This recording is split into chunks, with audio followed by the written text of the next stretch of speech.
पाप है कि पुण्य? वो वहां पे घास भी है, अनछना पानी उपयोग में हो रहा है, और वहां पे पंचेंद्र के विषयों की सारी चर्चाएं हो रही हैं, तो पाप है कि नहीं? वो पाप है। लेकिन आपको आनंद आ रहा है कि नहीं आ रहा? तो ये पाप दुख देता है, ये बात कहां सिद्ध हुई? पाप दुख देता है, ये सिद्ध नहीं हुआ। बोलो हाँ या ना, जल्दी बोलो, है ना? तो इसीलिए पाप हमसे नहीं छूटता। मान लो भी कोई अच्छा बढ़िया एक अच्छी पिक्चर लगी हो, बहुत अच्छी मार धाड़ जिसमें सब प्रकार की हो, और आपका इंटरेस्ट हो, और आप पिक्चर जाओगे, तो पिक्चर जाने में पाप लगेगा कि नहीं लगेगा? लेकिन वहां आपको आनंद आएगा कि नहीं आएगा? आएगा, क्योंकि आपकी मनपसंद उसमें कैरेक्टर जो भी है, हीरो है, जो सब कुछ है, वो उसमें आपके मनपसंद लोग हैं, तो अब आपको इसमें आनंद आएगा। इसका मतलब है पाप दुख नहीं देता, पाप सुख देता है, ऐसा मान ले। बोलो ना, है?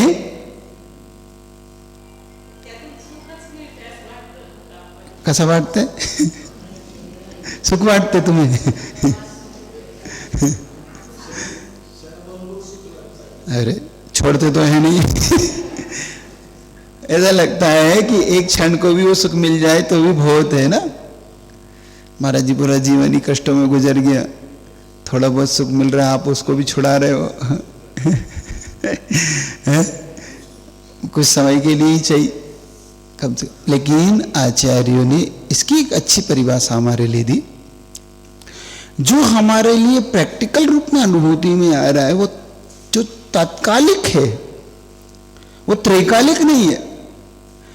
हमें आत्मा के लिए त्रैकालिक सुख की आवश्यकता है, तात्कालिक सुख की आवश्यकता नहीं है। और वो सुख नहीं है, वो सुख जैसा हमें लगता है, वो सुख होता नहीं है। जैसे बच्चा मिट्टी खाता है, अब जब वो मिट्टी खाता है तो उसे सुख जैसा अच्छा लगता है, लेकिन वो सुख होता नहीं, वो दुख का कारण होता है ना। होता है कि नहीं होता? लेकिन उसे अच्छा लगता है ना, अच्छा लगता है। तो ऐसे ही आचार्यों ने एक उदाहरण बहुत अच्छा दिया।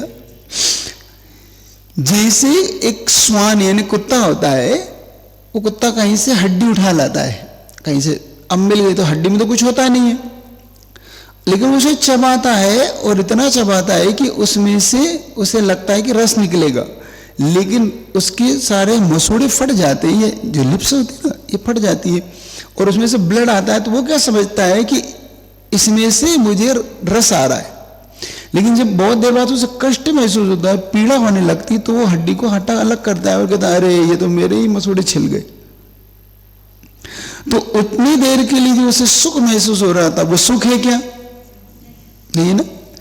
ऐसे ही आपके लिए जो कुछ सुख प्राप्त होता है, वो सुख नहीं होता, वो सुख का आपको आभास जैसा कराता है, लेकिन हमारे दिमाग में बैठती नहीं ना। हमारे मन के अंदर ये बात बैठती नहीं अंदर से। हम और की चाहत रखते हुए और पापों को गहराई से करते जाते। हमें पहले थोड़ी सी धन की चाहत होती है शुरू में, कि भाई थोड़ा सा घर चल जाए। अब जैसे तैसे घर चलने लगता है तो फिर कहते नहीं, थोड़ा सा भाई पूंजी जमा तो हो जाए। फिर थोड़ी पूंजी जमा होती है कि भाई इतना तो हो जाए, कम से एक नया घर बन जाए। नया घर बन गया तो फिर लगता है कि भाई एक गाड़ी आ जाए, कम से कम गाड़ी आ जाए, तो कि बड़ी दुकान बन जाए। मतलब हमारी जो आसक्ति का भाव है वो कभी भी कम नहीं होता।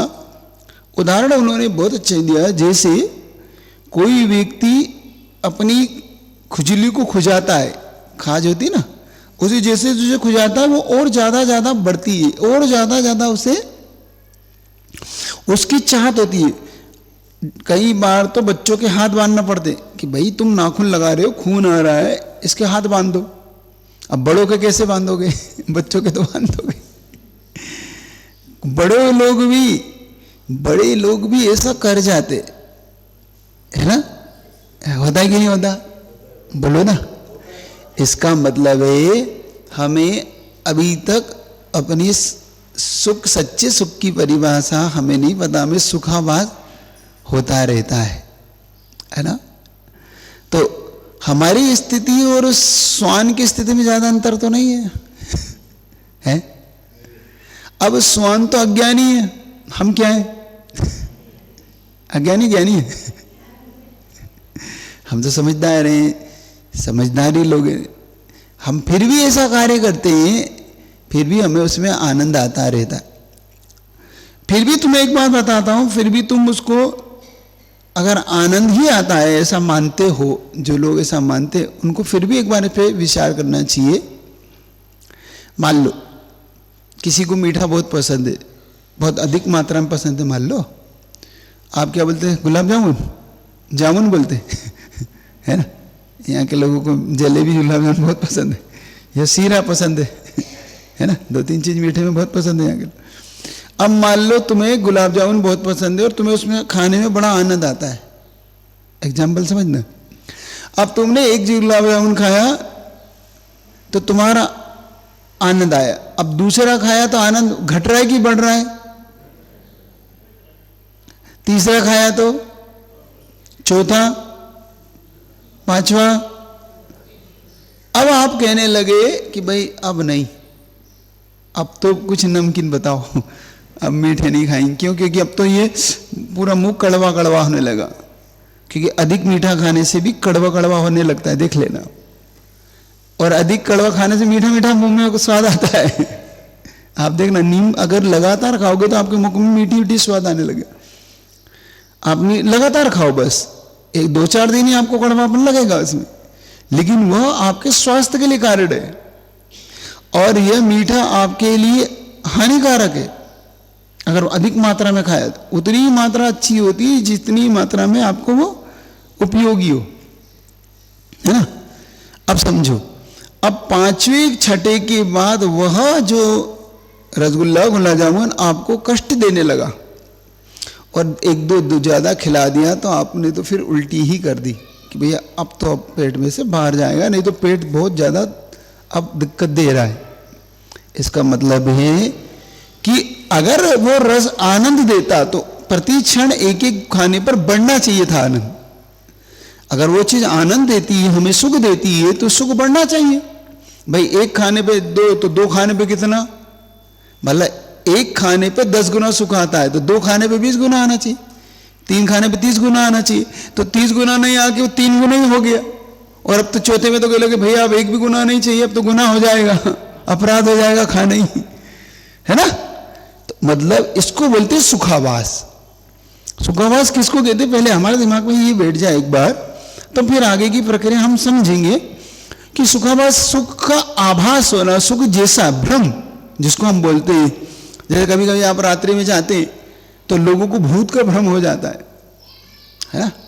जैसे कोई चद्दर टंग रही हो, वो हिल रही हो, अब उसकी परछाई सामने दीवार पे पड़ रही हो, तो ऐसा लगता है कोई भूत आ रहा है जा रहा है। बहुत बार ऐसा लोग आते, महाराज जी हमारे घर के वहाँ भूत है। क्या भूत है भाई? देखा कहाँ है भूत? दिखाओ भाई तुम्हारा भूत।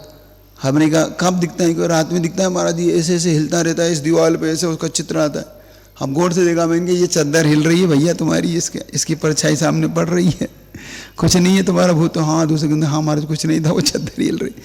हम कई बार ऐसी बेडशीट वगैरह होती है ना, टांग देते सुखाने, तो हिलती रहती है। तो कई ऐसे ही हमें सुख का भ्रम होता है। इस सुख के भ्रम से हमें ऊपर उठना है, तो फिर सच्चे सुख की खोज करने निकलेंगे, तब हमें सच्चे सुख की चाहत होगी।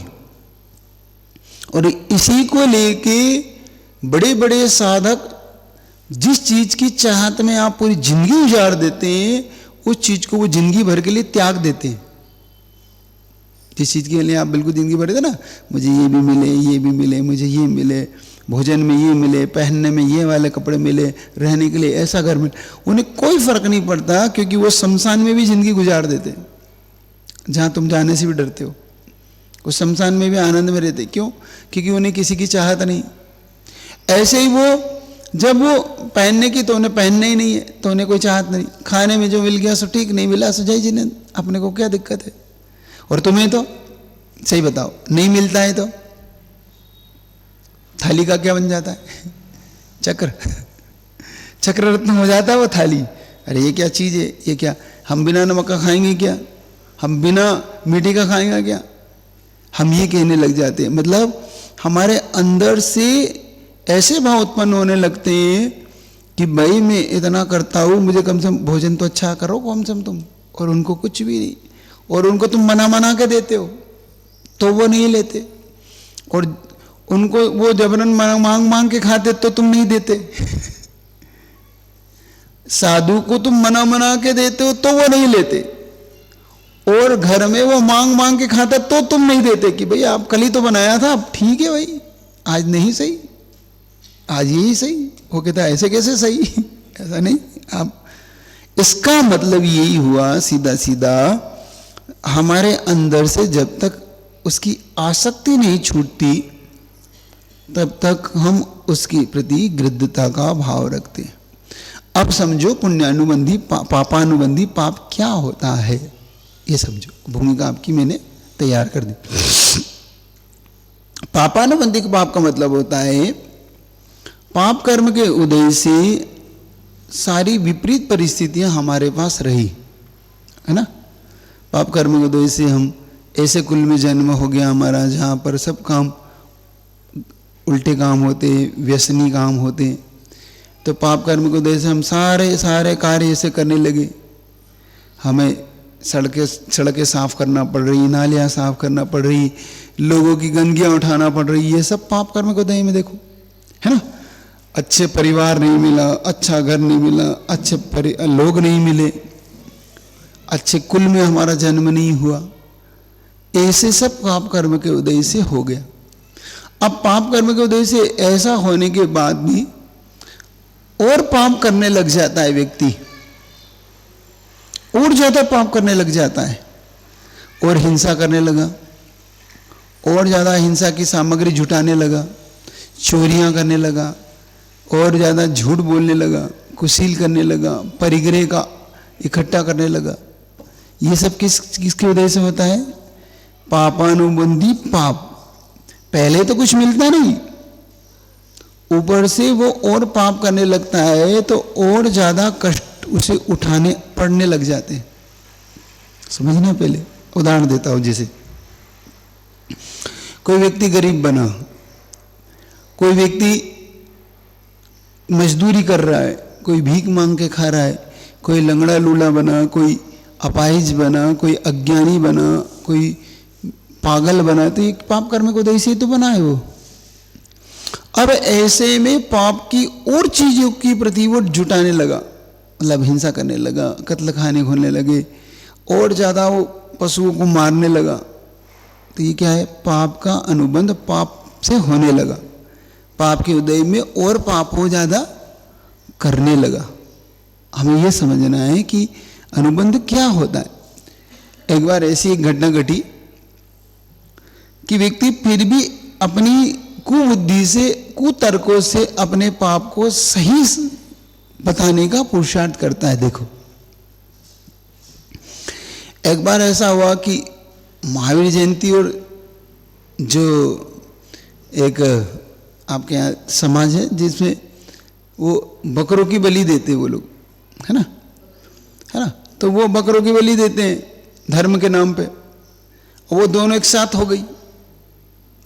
अब उसी दिन उन्हें बकरों की बलि देना और उसी दिन महावीर जयंती। अब महावीर भगवान तो अहिंसा के परम पुजारी, अहिंसा के बहुत बताने वाले हमारे तीर्थंकर। अब तो मुनि महाराज को जब लगा कि भाई ये तो उसी दिन बलि दे रहे हैं, तो उन्होंने लोगों को से कहा कि देखो माला फेरो, तुम लोग उन पशुओं के लिए भावना भाव कि वो लोग उनकी प्राण कम से कम इस संकट से बचे। तो ये बात उन मुसलमान भाई ने सुन ली। एक वकील थे वो, उनको भी पता पड़ा कि भाई महाराज जी, इनके महाराज जी ऐसा कह रहे हैं। वो देखो उनका कैसा तर्क था, उस तर्क के आगे आपका भी तर्क भी काम नहीं करेगा। तो वो महाराज जी के पास गए, महाराज जी कहा, महाराज जी मैं आपसे कुछ बात कर सकता हूँ? महाराज जी कहा हाँ ठीक है, कर सकते हैं। तो महाराज जी मेरा निवेदन है, मैं आपका जैन धर्म का सिद्धांत समझना चाहता हूँ, आपसे भी समझना है मुझे, आप भी समझो। तो उसने कहा कि हमारे जैन धर्म का सिद्धांत क्या है, ये सच है कि जिसने जैसा किया है वो वैसा भरता है, ये सच है कि नहीं? सच है कि नहीं? आप बोलो ना, सच है? ठीक है। तो उसने कहा कि महाराज जी अब मेरा एक और प्रश्न करना चाहता हूं, मान लो कोई चोरी करता है, मान लो कोई किसी की हत्या करता है, कुछ भी करता है, और उसको जो बचाता है, पाप करने वाले को बचाने वाला भी पापी होता है या नहीं होता है? मान लो कोई अभी किसी के घर में डाका डाल के आया और वहां जाके कोर्ट में उसको कोई बचाने का पुरुषार्थ करता है कि भाई ये नहीं इसको किसी भी तरह से बचा लिया जाए, तो वो बचाने वाला भी पापी है कि नहीं? बोलो ना, हाँ या ना? है, ठीक है ये सिद्धांत। तो उसने कहा कि महाराज जी आपका जो सिद्धांत है उसी सिद्धांत में मैं पूछना चाहता हूं कि आपने जो घोषणा की कि बकरों को बचाओ, ठीक है ना, तो ये बकरे पूर्व जन्म के पापी हैं कि नहीं, पहले ये बताओ आप। ये इनके पाप का फल भोग रहे हैं कि नहीं भोग रहे? ये कट रहे हैं तो इसका मतलब ये इनका जो बलि या इनको जो काटा जाता है, ये पूर्व जन्म के पाप कर्म के उदय से ये भोगने के लिए इनकी काटा जाएगा कि नहीं? सच है कि ये गलत है? इनको बकरों को जो बलि दी जाएगी तो इन्होंने जो पूर्व जन्म में किसी की हत्या की इसलिए इनकी हत्या हो रही है, और ये अगर पापी है तो इनको बचाने वाला भी बोलो, क्योंकि आपने भी बोला है कि पापी को बचाने वाला भी होता है कि नहीं होता? बोलो ना आप, हाँ या ना, जल्दी बोलो, होता है ना? तो अब उन्होंने एक महाराज जी के सामने प्रश्न रखा कि महाराज जी अगर आप इन बकरों को बचाते हो तो आप भी, क्योंकि सजा तो मिलनी चाहिए पापी को, तो उनको उनकी पाप की सजा मिल रही है, वो बकरे हैं इसलिए उनको उनकी पाप की सजा मिल रही है, उनको पाप की सजा मिल रही है इसलिए आप उनको नहीं बचा सकते, तो आप उनको काटने से क्यों रोक रहे हो? आपने क्यों अनाउंस किया? ये तो पापी को बचाने जैसा है। अब क्या करोगे भाई? अब उत्तर दो। सजा मिलना चाहिए कि नहीं? पापी को मिलना चाहिए। आपने कह दिया यस मिलना। अब वो बकरे पूर्वजन के पापी है कि नहीं? क्योंकि बकरे पर्याय में आए पूर्वजन के पापी इसलिए तो आए वो। अब जब उनको काटा जा रहा है तो वो उनकी पाप का फल मिल रहा है। अब पाप का फल से अगर कोई बचाता तो वो पापी होगा कि नहीं होगा? तो फिर बचाना कि नहीं बचाना है? मुक्त प्राणी से मतलब नहीं है। मान लो कोई चोरी करके आया, अब वो चोरी करके आया, अब चोरी करके आया तो कोर्ट उसे अगर सजा देती है और कोई उसे बचाता है तो आप उसे पापी मान रहे हो कि नहीं मान रहे हो? सजा दी गई। ऐसे ही कर्म ने उसे सजा दी है, अब वो अपने पाप का फल भोग रहा है। मुक्त प्राणी से मतलब नहीं है यहाँ पे। वो अपने पापों का फल अगर भोग रहा है तो हम उसके पापों के फल में बीच में कैसे आ सकते हैं?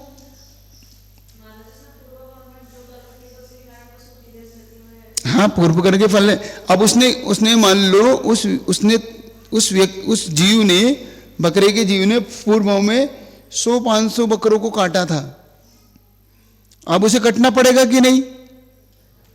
कटना पड़ेगा, क्योंकि उसे सजा तो मिलेगी ना, क्योंकि तुमने उस पूर्व में किसी को काटा था तो इस भाव में तुम्हें काटा जाएगा। तो आप कैसे बचा सकते हो उसको? ये उसका तर्क था। हम नहीं बचा सकते। उसने कहा महाराज अगर आप बचाओगे तो आप भी पापी को बचाने वाला भी।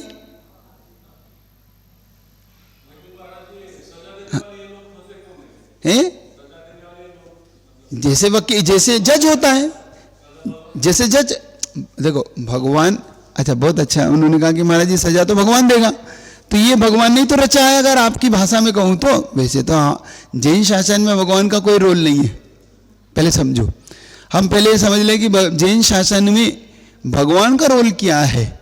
भगवान का रोल सिर्फ जानना और देखना, बस इतना सा रोल है। भगवान का कोई रोल है ही नहीं। गुणस्तोकम सदुल्लंघ्य। उनका भगवान का तो कहना न निंदियार्थम तैवीत रागे न पूज्यार्थम तैवीत रागे। हे भगवान, आपकी पूजा करने वाले से आप प्रसन्न नहीं होते और निंदा करने वाले से आप नाराज नहीं होते। जैन शासन में भगवान की ये डेफिनेशन है। भगवान किसी को यहाँ पर सजा देने के लिए नहीं आने वाले। हमें स्वयं अपनी सजा खुद तय करना है और हम खुद तय करते हैं। हमारी सजा कोई तय नहीं करता, हमारा कर्म तय करता है। जब हम जैसा कर्म बांधते तो उस बकरे ने कर्म बांधा है तो सामने वाला अब उसके लिए आया है। अब समझो, फिर भी देखो मुनि महाराज जी ने कितना अच्छा उत्तर दिया। महाराज जी ने कहा देखो भाई, मैं बकरे को नहीं बचाना हूं, मैं बकरे को बचाना ही नहीं चाहता। अगर बकरे को बचाना मेरा उद्देश्य होता तो फिर बकरे को मेरे को साथ साथ लेके घूमना पड़ेगा कि भाई इसको कोई मार ना दे, कहीं एक्सीडेंट ना हो जाए, कहीं गिर गए। मैं बकरे को नहीं बचाना चाहता, मैं तो उस कसाई को बचाना चाहता हूं कि ये अगले भाई में ना कटे। मैं इसलिए मना कर रहा हूं, मैं तो ये कह रहा हूं। समझ में आ रही नहीं आ रही? आपको पुत्र समझ में आया? मैं उस बकरे को बचाना नहीं चाहता, मैं उस कसाई को बचाना चाहता हूं जो उसे काटेगा, क्योंकि ये काटेगा तो फिर ये इसे काटेगा। इसलिए मेरा बकरे को बचाने का वहां पे उद्देश्य नहीं है। उद्देश्य तो मुझे व्यक्ति को, उस व्यक्ति को, कसाई को बचाने का उद्देश्य है। समझ रहे हो कि नहीं? तो पहले ही तो पाप कर्म के उदय से ऐसे कुल में जन्मा, फिर पुनः पाप करने लग जाता है। इसका नाम पापानुबंधी पाप है। हमें यही समझना है, जब जब हमारे जीवन में बुरे दिन आए, जब जब हमारे जीवन में संकट आए, बुरे दिन आए, मान लो हमारे पास ज़्यादा धन ना हो, हमारे पास हमें लोग ज़्यादा नहीं चाहते हो, हमें ज़्यादा ज्ञान ना हो रहा हो, अच्छे नंबर ना आ रहे हो, हमें बहुत ज़्यादा लोगों की से यश कीर्ति नहीं मिल रही हो, तो समझना पाप कर्म को उदय है। अब और कैसे पाप कमा लेते ये समझो। ये तो हो गई बड़ी लेवल की बात। अब छोटे लेवल पे आपके लेवल की बात कर रहा हूं। आप क्या करते हो, पहले ही तो पाप कर्म का उदय चल रहा होता है आपका, है ना? और उस पाप कर्म के उदय में आप अच्छे लोगों से और चिढ़ने लग जाते हो। मान लो आप से कोई ज़्यादा पैसा वाला है, ज़्यादा वैभवशाली है, तो आप क्या करते हो, आप गरीब होने के कारण पाप कर्म को उदय से तो आप गरीब बने, लेकिन जो आपसे ज़्यादा वैभवशाली लोग, उनसे आप ईर्ष्या करने लग जाते हो, चिढ़ने लग जाते हो। अरे हमें पता है ये सब 2 नंबर का पैसा है, ये सब ये यहाँ का पैसा है, ऐसी बातें कह के हम उनके प्रति बुरी भाव करने लगते हैं। देखो पाप से पाप कैसे बन रहा है। हम कोई मान लो विद्वान है, अब कोई विद्वान है, अच्छा है, ज्ञानी है, अब उस ज्ञानी, हमें ज्ञान नहीं है मान लो, और वो कुछ ज्ञान की बातें हमसे कहता है, तो हम क्या बोलते हैं, ज़्यादा ज्ञान ना बताओ अपना ज्ञान अपने पास रखो, हमें ज्ञान बताने की जरूरत नहीं, हमें सब पता है। अब देखो हमें कुछ भी नहीं पता, फिर भी हम सिर्फ इसलिए हमारी उससे चिढ़ है, उसके ज्ञान से हमें चिढ़ आती है, जबकि वो हमें अंदर से हम ये जान रहे हैं कि ये सही बोल रहा है, ये बिल्कुल परफेक्ट व्यक्ति है, इसने सही बताया, लेकिन हम अपने पाप कर्म के उदय में और पाप बांधने लग जाते हैं। तो पहले हमें ये समझना है यहाँ पे कि हमें पाप में पाप नहीं बांधना है, पाप को बल्कि घटाने की प्रक्रिया में जाना है। पाप का अनुबंध बहुत तीव्र होने पर तो पहले ही तो हम और थे, और अगर पाप का अनुबंध बढ़ गया तो हम और नीचे चले जाएंगे, नीचे मतलब नरकों में। तो सबसे पहले दिमाग से ये निकालो कि हमें पाप कर्म के उदय में कैसे रहना है, पहले इसकी हमें दिमाग में योजना आना चाहिए। हम कैसे आ रहे हैं महाराज जी? जब जब आपके मन में ये आने लगे कि मेरे कोई पाप कर्म का उदय चल रहा है, तो उस समय क्या करना चाहिए ये बताओ, जल्दी बताओ। आप क्या करते हो, क्या करते बोलो ना? पुण्य का कार्य क्या करते हो? तो तो एक घटना सुनाता हूँ, तुम्हें समझ में आएगी, बहुत अच्छी घटना, मुझे अच्छी लगती है। एक व्यक्ति था, काफी वैभवशाली था, बहुत वैभव था उसके पास, काफी धन था, भगवान की बड़ी उससे कृपा थी, ऐसा मान के चलो, है ना, क्योंकि वो उस दर्शन को मानता था जिस दर्शन में भगवान को कर्ता माना जाता है, उस दर्शन में से था वो। तो उस दर्शन के अनुसार भगवान सब करते हैं, जैसा अभी इन्होंने कहा ना कि भगवान करेगा जो करना होगा, हमें क्या करना। तो वो उस दर्शन को मानता था जिसमें भगवान कर्ता होते हैं। तो वो भगवान से हमेशा एक बात कहता था कि ये भगवान, बस आपकी कृपा से मेरे पास सब है, अब मुझे नहीं चाहिए। सुन रहे हो? आप में से कितने लोग ऐसा भगवान से मांगते हैं कि अब नहीं चाहिए? यहां पैसे जितने लोग बैठे उतने, तो उतने में से ये तो कहते हैं चाहिए, भगवान ये चाहिए, भगवान ये चाहिए, भगवान ये, भगवान को कम से कम इतना ध्यान तो रखो हमारा। मैं रोज आपके घर आता हूँ, दर पे आता हूँ, मेरा इतना सा दे। लेकिन वो ऐसा बंदा था भगवान का, वो भगवान से कहता था भगवान नहीं चाहिए मुझे। एक दिन उसे एक व्यक्ति का पता मिला, एक साधु का, कहते उस साधु की भगवान से डायरेक्ट बातचीत होती थी, भगवान की से, ऐसा उसने अपन मान के चले। तो उन्होंने उससे, उन साधु से निवेदन किया कि मैंने सुना है कि भाई आपकी भगवान से डायरेक्ट बात होती है। जो कि हाँ बोलो। तो भगवान से मेरा एक निवेदन कर देना कि भगवान मेरे पास सब कुछ है, अब मुझे कुछ भी ना दे, मुझे बहुत मिलता रहता है, मुझे अब नहीं चाहिए। मुझे भगवान से कहना बस बहुत है मेरे पास, आपकी कृपा बनी रहे, मुझे नहीं चाहिए। ठीक है। थोड़ी दूर चला हुआ साधु तो देखता है कि एक भिखारी मिला। भिखारी ने कहा अरे बाबा जी, हमने सुना है आपकी भगवान से डायरेक्ट बात होती है। तो कहा हाँ होती है, बोलो। तो भगवान से कहो ना कुछ तो दे, देखो मेरा जीवन कैसा है। एक कह रहा है मुझे कुछ ना दे, और एक कह रहा है मुझे कुछ तो दे। आप क्या कहते हो? मैं आपको भिखारी नहीं कह रहा नहीं तो आप गलत समझ जाओ आप क्या कहते हो ये बताओ? कुछ तो दो देखो मैंने कुछ नहीं कहा तो वो कहता है भगवान से कहना है कि मुझे कुछ तो दे। ठीक है। वो भगवान के पास पहुंचते हैं। तो भगवान के पास पहुंचने के बाद वो भगवान से कहते हैं कि ये प्रभु आपका एक परम भक्त है, जिसकी आपकी कृपा से उसके पास सब कुछ है, उसकी एक प्रार्थना है। क्या प्रार्थना है? तो उन्होंने प्रार्थना की है कि अब उन्हें कुछ भी नहीं चाहिए, आप उन्हें कुछ ना दे। तो भगवान ने जो कहा वो समझना, चाहे कहानी काल्पनिक है लेकिन आपके बड़े काम की चीज है, बहुत अच्छी काम की चीज। अगर आपने इसको अपने जीवन में उतार लिया तो बड़ी काम आएगी आपके। तो भगवान उसको एक संदेश देते हैं।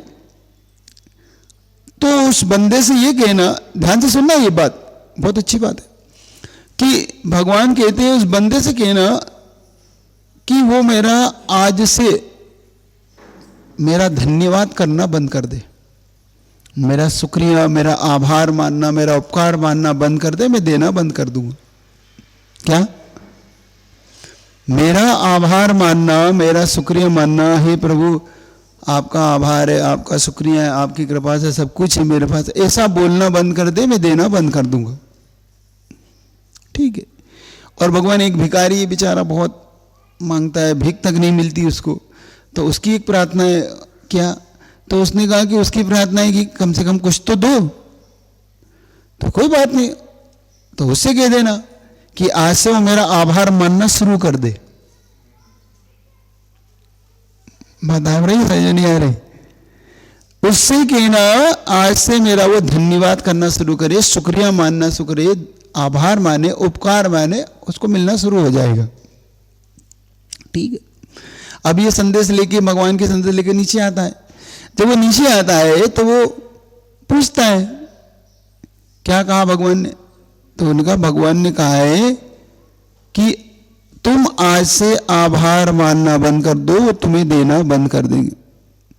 तो वो कहता है, अमीर आदमी कहता है ये तो संभव ही नहीं। अरे मैं गरीब से गरीब हो जाऊं तो भी मैं भगवान का आभार मानना नहीं छोड़ सकता, क्योंकि उनकी कृपा से मेरे पास है, और मुझे दे या ना दे मुझे उसकी फिक्र नहीं, मेरा तो उनके प्रति हमेशा उपकार का भाव रहा है कि उन्होंने मुझ पर उपकार किया है। मेरा तो जीवन का रोम रोम उनके उपकार का ऋणी है। आप बात समझ में आ रही है आपके? तो भगवान कहते हैं कि अगर वो उपकार मानना नहीं छोड़ सकता तो मैं देना कैसे छोड़ सकता हूं। और भिखारी से कहता है कि देखो भाई, तो आपके भगवान से बात हो गई? हाँ हो गई। भगवान ने क्या कहा? भगवान ने कहा है कि आज से मेरा उपकार मानना शुरू कर दो। तो भिखारी कहता है किस बात का उपकार मानूं भगवान का? इन फटे कपड़ों का है, ये सूखी रोटियों का, मैं किस बात का, इस टूटी झोपड़ी का जिसमें से पानी चू रहा है, इस बात का उपकार मानूं क्या भगवान का? है, मैं कैसे मान सकता हूं? तो मैं उपकार नहीं मान सकता तो मैं तुम्हें दे भी नहीं सकता। समझने का पुरुषार्थ करना जीवन में। जीवन में जो उपकार नहीं मानते, जो किए हुए कार्यों के उपकार नहीं मानते, उन्हें कभी कुछ नहीं मिलता। हमें थोड़ा सा भी मिलता है तो उसका भी हम थोड़ा सा ऋणी होना सीखें, हम कृतज्ञ ना बने। कृतज्ञ हमेशा आई हुई चीज भी खो देता है। समझ रहे हो? उसने कहा मैं भगवान का उपकार नहीं मानूंगा, तो कि बस भगवान से तुम्हें कुछ नहीं मिलने वाला। हमें कब मिलता है? जब हम उपकार मारने का मानसिकता रखते। बात आ रही समझ में? तो अगर हमें पापानुबंधी पाप से बचना है, देखो पहले तो भिखारी था और पाप में पड़ गया, मतलब उसने भगवान को और नकार दिया, भगवान की भक्ति नकार दी, भगवान के प्रति और बुरे भाव कर लिए कि नहीं? बहुत बार ऐसा होता है, मैंने देखा जीवन में बहुत से लोग भगवान की मान्यता इसलिए नहीं मानते, उनका मानना है कि भगवान की भक्ति करके सब देख लिया, मैं कुछ नहीं मिलता, सब देख लिया हमने, सब बातें, ये तो मंदिर जाने से कोई फायदा नहीं होता, मैं इतने वर्षों से जाता हूँ कुछ नहीं होता। क्या ऐसी मानसिकता रखने वालों को कुछ हो सकता है? पहले हम भगवान के चरणों में उस मानसिकता से तो हैं, हम पहले से ही लिस्ट लेके आते हैं है ना, ये चाहिए ये चाहिए ये चाहिए। अब लिस्ट इतनी बड़ी है और आभार बिल्कुल नहीं है, हमारा हाथ खाली है, कुछ नहीं है, भगवान के दर्शन करने भी हम कुछ नहीं लेके जाते। कितने लोग मंदिर में कुछ दर्शन करते समय कुछ चढ़ाते हैं? आप बस चढ़ाते कि खाली आते आते? चढ़ाते हो कि नहीं चढ़ाते हो? क्या मान के चढ़ाते हो? आभार मान के कि व्यापार मान के? हाँ, नहीं बता रहा हूँ, बहुत लोग आभार मान के मंदिर नहीं आते, वो व्यापार मान के मंदिर आते हैं, क्योंकि उन्हें पता है कि मंदिर जाने से हमें ये मिलेगा और इसलिए ये चढ़ाना है, इसलिए ताकि ये मिले। पहले तो ये मानसिकता निकालो, दिमाग से ये मानसिकता दूर करो कि मुझे इसलिए चढ़ाना है कि कुछ मिलेगा। नहीं, मुझे इसलिए चढ़ाना है कि ये भगवान का जो कुछ मिला है वो मेरे लिए आभार का कारण है। मुझे मिलेगा या नहीं मिलेगा ये तो बात का सब्जेक्ट है, पहला तो सब्जेक्ट ही जो मिला है उसका आभार तो मानो। जो मुझे प्राप्त हुआ है क्या मैंने उसका कभी आभार माना?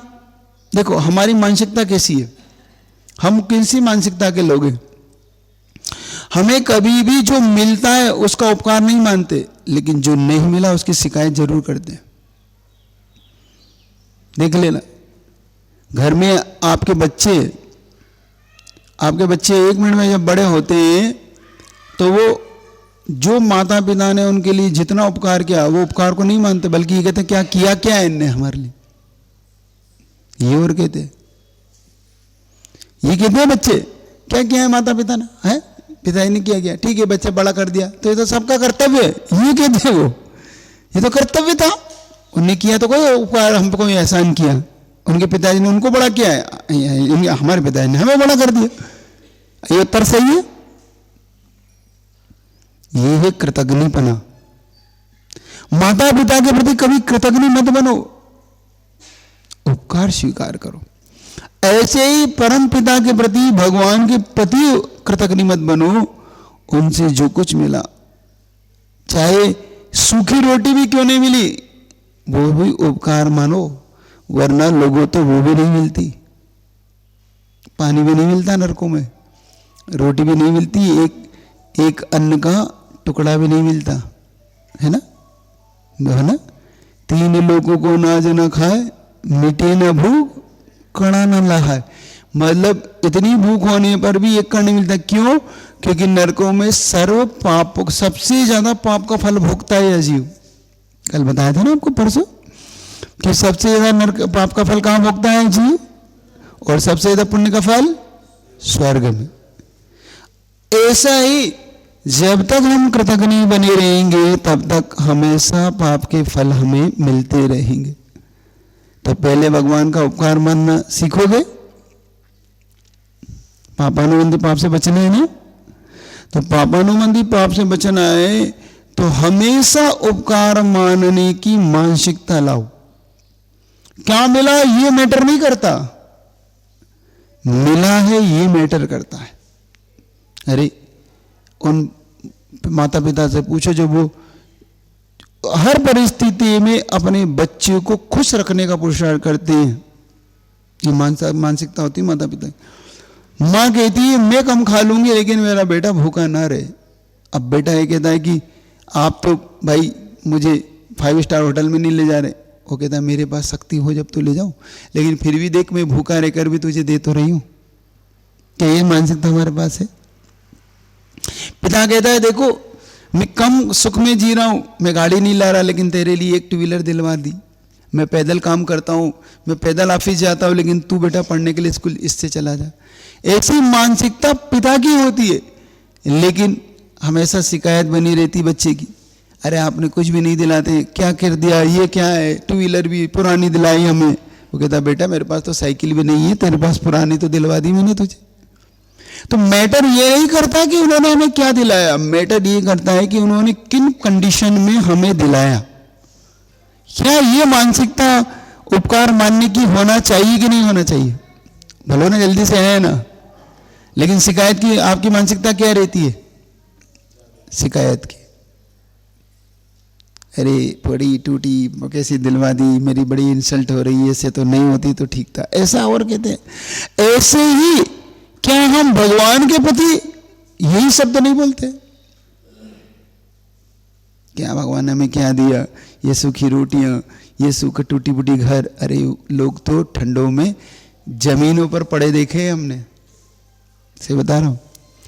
एक बार हम एक जगह थे चित्तौड़ में थे, और जनवरी की ठंड पड़ती है, पौष का महीना होता है, वहां जाता है 2 डिग्री, तुम्हारे यहाँ महाराष्ट्र में नहीं जाता, वहां जाता है 2 डिग्री, और रात में 0 डिग्री को छूता है वो टेम्परेचर, इतना वो माइनस में जाने की और हो जाता है।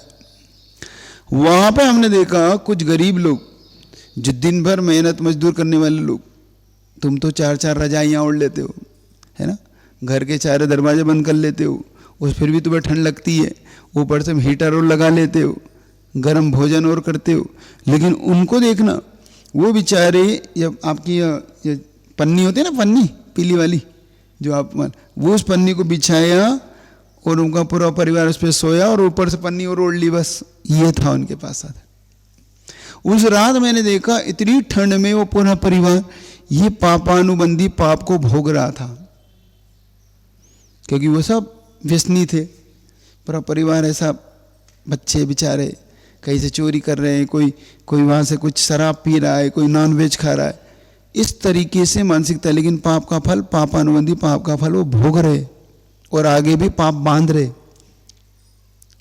इसलिए समझो कि ऐसे भी लोग होते हैं जिनके पास कुछ नहीं होता, तो सही बताओ उनसे बेहतर हम हैं कि नहीं? तो शिकायत तो नहीं करोगे अब, हैं? शिकायत तो नहीं करोगे, हे भगवान उनके पास कितना है, हमारे पास कुछ भी नहीं है। शिकायत तो नहीं करोगे ना?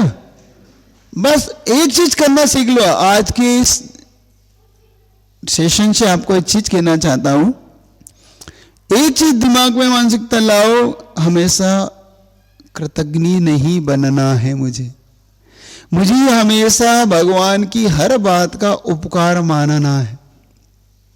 क्या मान पाओगे? कर पाओगे ऐसा? अगर आप ऐसा कर पाए कि भगवान की हर चीज का सिर्फ उपकार मानना आपने सीख लिया, कुछ भी हो, कैसी परिस्थिति हो, कितनी ही कंडीशन खराब हो, महाराज जी बुरी से बुरी कंडीशन, हाँ बिल्कुल कह रहा हूं, महाराज जी भीख ना मांगने की नौबत आया तो भी उपकार मानो, कोई बात नहीं, भीख मिल तो रही है कम से कम मुझे भगाया तो नहीं जा रहा, दुत्कारा तो नहीं जा रहा, कम से कम ये भी तुम्हारी कृपा है। ये मानसिकता मानना सीखो। तुम देखो तुम्हारे कितनी जल्दी दिन बदलते हैं। तुम अगर दिन बदलना चाहते हो तो इस मानसिकता को तैयार कर लो कि नहीं, मुझे भगवान से जो मिला वो सब मुझे उनकी कृपा है, बस मुझे वो मंजूर है, मुझे कोई शिकायत नहीं है भगवान से। तुम देख लो जब जब ऐसे करने लगोगी तुम्हारी तरफ उनका ध्यान खींचने, अपना आप पुण्य की वर्गणाएं खींचने लगेगी। क्यों? मुनि महाराज किसी प्रकार से कोई शिकायत नहीं करते, हमेशा प्रसन्न दिखेंगे तुम। क्यों भाई कैसे? हाँ महाराज ठीक।